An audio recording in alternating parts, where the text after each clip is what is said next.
Pemberian pelbagai insentif dan subsidi bantu tingkat pendapatan dan kualiti hidup nelayan di Sarawak. Antara paparan dari Bumi Kenyalang hari ini. Langsung bersama Buma Win di Kuching. Silakan Buma. Baik, terima kasih Sahi. Sebelum itu kita ke perkembangan ini terlebih dahulu. Yang di-Pertuan Negeri Tun Pehin Sri Dr. Wan Junaidi Tuanku Jaafar dilantik sebagai Chancellor keempat Universiti Malaysia Sarawak UNIMAS. Pelantikan itu bagi meneruskan legasi kepimpinan Chancellor terdahulu Tun Pehin Sri Abdul Tai Mahmud untuk memacu universiti ke arah kecemerlangan. Pada majlis pemasyuran yang berlangsung di Astana Negeri di Kuching, Tun Pehin Sri Wan Junaidi berpandangan UNIMAS perlu menerka potensi dan mencari peluang kerjasama dengan industri antarabangsa dalam bidang aeroangkasa.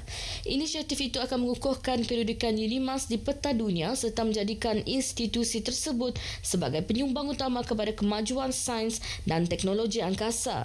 Oleh itu, UNIMAS perlu cekal dan teguh dalam melaksanakan setiap langkah yang diambil agar mampu bersaing dengan universiti-universiti antarabangsa bagi memenuhi keperluan semasa. Sementara itu, Naib Chancellor UNIMAS Profesor Dr. Ahmad Hatta Rasid dalam ucapannya yakin pengalaman luas yang di-Pertuan Negeri dalam bidang politik memberi kelebihan kepada universiti itu menepani setiap cabaran dalam menjalankan tanggungjawab dan amanah yang diberikan. Pelantikan tersebut diyakini memperkukuhkan lagi kedudukan UNIMAS di arena pendidikan tinggi sama ada di peringkat nasional maupun antarabangsa. Kementerian Pendidikan, Inovasi dan Pembangunan Bakat akan terus mengadakan sesi perkongsian inisiatif pendidikan Sarawak ke kawasan luar bandar bagi menyebar luas maklumat dan peluang yang ada untuk para pelajar. Timbalan Menteri Pendidikan, Inovasi dan Pembangunan Bakat, Datuk Dr. Anwar Rapai berkata, Kerajaan Sarawak mempunyai banyak inisiatif khas untuk pelajar negeri ini walaupun tanggungjawab pendidikan adalah di bawah kuasa Kerajaan Persekutuan. Pihaknya memberi fokus kepada beberapa perkara antaranya inisiatif pembukaan Sekolah Menengah Antarabangsa Yayasan Sarawak, program penambahbaikan pendidikan Sarawak melalui tuition percuma dan program komputer riba percuma kepada pelajar. Kita akan pergi ke setiap seluruh pelosok negeri Sarawak mengikut kawasan PPD. Jadi ini adalah tempat yang ketiga yang telah kita lawati, tetapi kita fokus dulu kepada kawasan-kawasan luar bandar.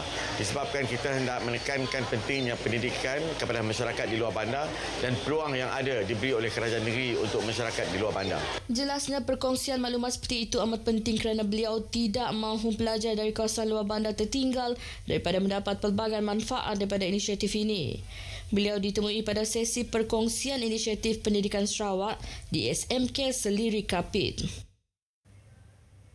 Pemberian insentif dan subsidi bernilai RM178 juta menerusi Belanjawan 2024 banyak membantu meringankan beban nelayan seluruh negara. Di Sarawak, Lembaga Kemajuan Ikan Malaysia LKIM tahun ini memperuntukkan RM450,000 bagi program peningkatan kapasiti nelayan B40. Fidaus Arasi Idris ada laporannya. Program tersebut antara usaha kerajaan untuk meningkatkan taraf hidup nelayan pesisir sekaligus memperkukuhkan sektor perikanan negara. Seramai 38 penerima dari 4 wilayah di Sarawak telah menerima bantuan berupa peralatan menangkap ikan serta bantuan bot gentian fiber. Daripada jumlah tersebut, masing-masing 11 penerima dari Kuching dan Betong melibatkan bantuan bernilai RM250,000. Manakala bantuan bernilai RM200,000 disalurkan kepada 16 nelayan di Mukah dan Miri. Kami pun rasa terima kasih banyak-banyak bagi pihak LKM kerana dapat memberi bantuan berupa bot fiberglass dengan kami, yang mana sebelum ni kita terpaksa gunakan bot kayu yang kita buat sendiri. Jadi semenjak adanya bantuan daripada LKM tersebut, jadi dapatlah kita nak menokal lebih sikit ke tengah daripada yang kita gunakan bot kayu yang dahulu. Memanglah keadaan macam tu memang amat menyukarkan bagi saya lah. Sebab pendapatan nelayan sebab apa macam yang dulu. Sekarang bikin berkurangan. Tambah pula kos harga jarin dan juga rantu terlalu mahal sekarang. Sebahagian besar kos operasi yang terpaksa ditanggung nelayan adalah bahan api. Justru pemberian subsidi minyak oleh kerajaan amat dihargai. Bila kos RM1.4 kami kurang. Waktunya boleh lah kata orang, waktunya sih boleh. Sih ada makin musim kami orang. Ni nak kata orang mau pergi ke laut lah, mangok nak kata orang 20 liter pergi ke laut. Mau pergi ke laut, mau kami pergi pantai main 5 liter, 6 liter aja. Melalui Belanjawan 2024 juga, LKM Sarawak turut menaik taraf kemudahan JT di Kampung Sampadi Lundu. JT tersebut siap pada 8 Ogos 2024 dengan kos RM141,000 dan kini memberi kemudahan yang lebih selesa dan selamat kepada nelayan tempatan. Tidak ketinggalan projek baik pulih rumah nelayan B40 yang sedang dijalankan di seluruh negeri, melibatkan 33 keluarga nelayan dengan peruntukan RM496,000. Dengan adanya pelbagai bantuan yang disalurkan kerajaan, ia diharap dapat meningkatkan produktiviti dan memperbaiki kualiti hidup nelayan Sarawak. Program peningkatan kapasiti nelayan B40 seperti ini sedikit sebanyak dapat membantu nelayan pesisir untuk meningkatkan pendapatan mereka meskipun berdepan dengan pelbagai cabaran masa kini yang cuba diatasi oleh PNK masing-masing. Firdaus Rashiris, RTM. 9 pengamal media Sarawak mewakili Persatuan Wartawan Bahagian Kuching KDGA semalam berjaya menawan puncak Gunung Kinabalu menerusi ekspedisi KDGA Nikik Kinabalu.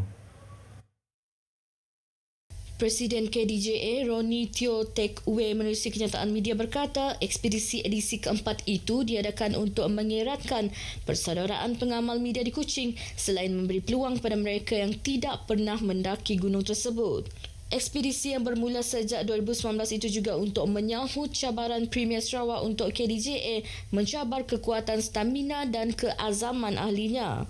Roni berkata peserta ekspedisi kali ini melibatkan pengamal media dari KSFM, The Borneo Post, Utusan Borneo, Dayak Daily, TV Sarawak, News Sarawak Tribune, Jabatan Penerangan Sarawak dan Radio Televisyen Malaysia RTM yang diwakili juru kamera Muhammad Faiz Mahmud.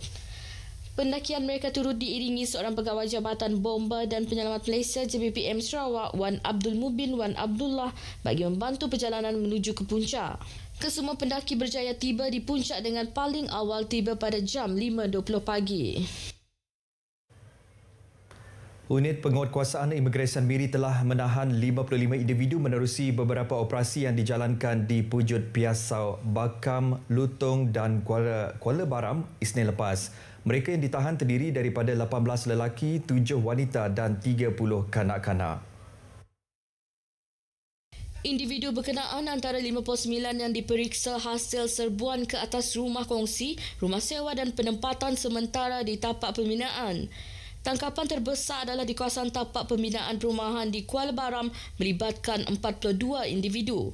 Kesemua yang ditahan telah melakukan pelbagai kesalahan seperti tidak mempunyai dokumen perjalanan yang sah, tinggal melebihi masa dan tidak mempunyai pas yang sah untuk tinggal di Malaysia. Kes disiasat di bawah Akta Imigresen 1959-63. Di Kuching, Jabatan Imigresen turut menahan 24 individu menerusi beberapa operasi berasingan di sekitar Bandar Kuching Selasa lepas. Ini termasuk pemeriksaan ke atas sebuah premis refleksologi melibatkan tangkapan 6 individu. Individu tersebut disyaki melakukan pelbagai kesalahan di bawah Akta Imigresen 1959-63, antaranya penyalahguna pas lawatan sosial untuk bekerja di sekitar Bandar Kuching. 18 lagi yang ditahan adalah hasil beberapa operasi seperti Ops Mahir, Ops Selera, Ops Sapu dan Ops Belanja.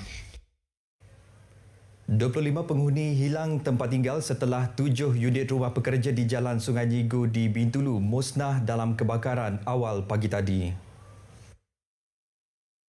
Jabatan Bomba dan Penyelamat Malaysia JBPM Sarawak berkata pasukan bomba dari Balai Bomba dan Penyelamat BBP Bintulu dan Kidurong diarah ke lokasi sebaik menerima panggilan kecemasan pukul 4.22 pagi.